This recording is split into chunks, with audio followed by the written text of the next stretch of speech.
Friends, welcome to Chennai cooking. இன்னைக்கு வந்து பார்த்தீங்கன்னா, நம்ம குக் வித் கோமாளி நிகழ்ச்சியில அஸ்வின் செஞ்ச கும் மட்டர் ரெசிபி எப்படி செய்யறதுன்னு பார்க்க போகிறோம். இந்த ரெசிபி ரொம்ப டெலிஷியஸான ஒரு ரெசிபிங்க. இது நீங்கள் மறக்காமல் உங்கள் வீட்டில் ட்ரை பண்ணி பாருங்கள். இதோட டேஸ்ட் ரொம்ப ரிச்சாக க்ரீமியாக இருந்துச்சு.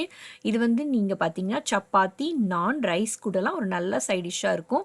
ஸோ மறக்காமல் இதை நீங்கள் உங்கள் வீட்டில் ட்ரை பண்ணி பாருங்கள். அது மட்டும் இல்லை ஃப்ரெண்ட்ஸ், உங்கள் ஃப்ரெண்ட்ஸ் அண்ட் ரிலேட்டிவ்ஸ்க்கு மறக்காமல் இந்த ரெசிபியை ஷேர் பண்ணிக்கோங்க. இப்போ வாங்க இந்த ரெசிபி எப்படி செய்கிறதுன்னு பார்க்கலாம்.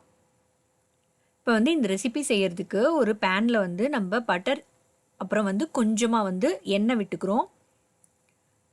இப்போ இதில் வந்து பார்த்திங்கன்னா பட்டை நம்ம ஆட் பண்ணிக்கிறோம். அதுக்கப்புறம் வந்து கருப்பு ஏலக்காய் ஆட் பண்ணிக்கிறோம். கொஞ்சமாக ஷாயி ஜீராவும், சோம்பு, அப்புறம் வந்து கிராம்பு, சீரகம், அப்புறம் கொஞ்சமாக வந்து சோம்பு வந்து ஆட் பண்ணியிருக்கோம். இப்போ இது கூடவே வந்து பார்த்திங்கன்னா 2 ஆனியன் வந்து நான் சேர்த்துருக்கேன். அது கூட ஒரு பச்சை மிளகா வந்து நான் வந்து காரத்துக்கு சேர்த்துருக்கேன். இது வந்து காரம் ரொம்ப அதிகமாக இருக்காது. ஸோ இப்போ வந்து வெங்காயம், பச்சை மிளகா நல்லா வதங்கணும். இப்போ இந்த ஸ்டேஜில் வந்து பார்த்திங்கன்னா முந்திரி பருப்பை வந்து நான் ஆட் பண்ணிக்கிறேன்.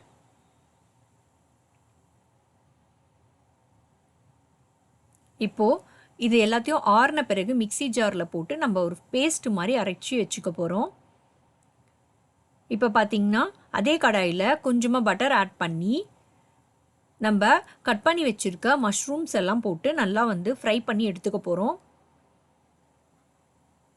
பட்டரில் வந்து மஷ்ரூம் வந்து வதக்கி போடும்போது ரொம்ப ஸ்மெல் வந்து நல்லாயிருக்கும். டேஸ்ட் வந்து நல்லா என்ஹான்ஸ் பண்ணி கொடுக்கும். ஸோ இந்த மாதிரி பண்ணி கிரேவியில் நம்ம ஆட் பண்ண போகிறோம். ஸோ ஃபஸ்ட்டு வந்து மஷ்ரூமை வந்து ஒரு 2 மினிட்ஸ்க்கு ஃப்ரை பண்ணி நம்ம தனியாக எடுத்து வச்சுருக்கோம். இப்போ வந்து அதே கடாயில் கொஞ்சமாக எண்ணெய் சேர்த்துக்கிட்டு கொஞ்சமாக ஷாயி ஜீரா அப்புறம் வந்து சோம்பு ஆட் பண்ணியிருக்கேங்க. இப்போ நம்ம வந்து பேஸ்ட் மாதிரி அரைச்சி வச்சுருக்கோம் இல்லையா, அதை வந்து நம்ம சேர்த்துக்கிறோம்.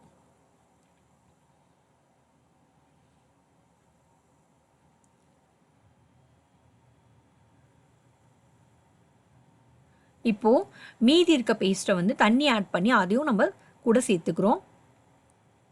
இப்போ எக்ஸ்ட்ராவாக எதனா பச்சை ஸ்மெல் இருக்கும் இல்லையா, அதை வந்து நம்ம ஒரு 5 மினிட்ஸ்க்கு மீடியம் ஃப்ளேமில் வதக்கிடணும். அதுக்கப்புறம் பார்த்திங்கன்னா பச்சை பட்டாணி வந்து நம்ம வந்து எடுத்து வச்சுருக்கோம், அதையும் நம்ம சேர்த்துக்கிறோம். ஒரு 1 மினிட்க்கு அப்புறம் நம்ம 1 tablespoon red chilli powder add பண்ணிக்கிறோம். அதுக்கப்புறம் வந்து கரம் மசாலா 1 டேபிள் ஸ்பூனுக்கு ஆட் பண்ணிக்கிறோம்.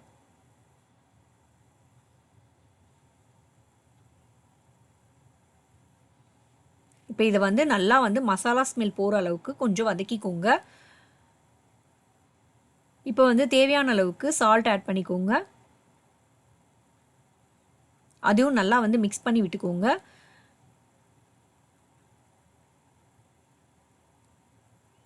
இப்போ வந்து நம்ம ஆல்ரெடி வதக்கி வச்சுருந்த மஷ்ரூம் ஆட் பண்ணுறோம்.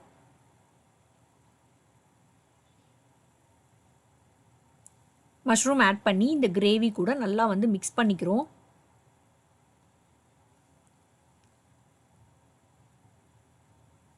இப்போ வந்து எக்ஸ்ட்ரா வந்து அந்த மிக்சியில் இருந்தது தண்ணி ஆட் பண்ணி நம்ம அந்த தண்ணியும் ஆட் பண்ணிக்கிறோம்.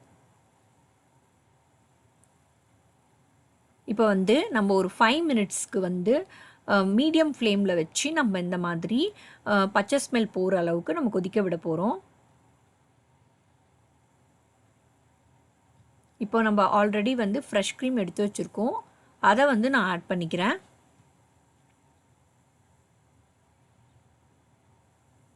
ஃப்ரெஷ் க்ரீம் ஆட் பண்ண பிறகு நம்ம வந்து வாட்டர் ஆட் பண்ணியிருக்கோம். ஒரு ஸ்மால் கிளாஸ் அளவுக்கு நான் வந்து வாட்டர் ஆட் பண்ணியிருக்கேன். கன்சிஸ்டன்சி வந்து பார்த்திங்கன்னா உங்களுக்கு இந்த அளவுக்கு இருக்கணும்.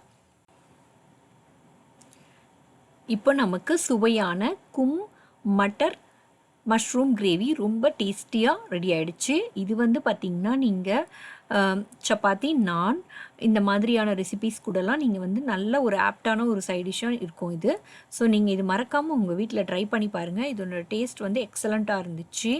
இது வந்து நீங்கள் உங்கள் ஃப்ரெண்ட்ஸ் அண்ட் ரிலேட்டிவ்ஸ்க்கு மறக்காமல் ஷேர் பண்ணி பார்த்துட்டு இந்த ரெசிபி எப்படி இருந்துச்சுன்னு எங்களுக்கு கமெண்ட் செக்ஷனில் கமெண்ட் பண்ணுங்கள்.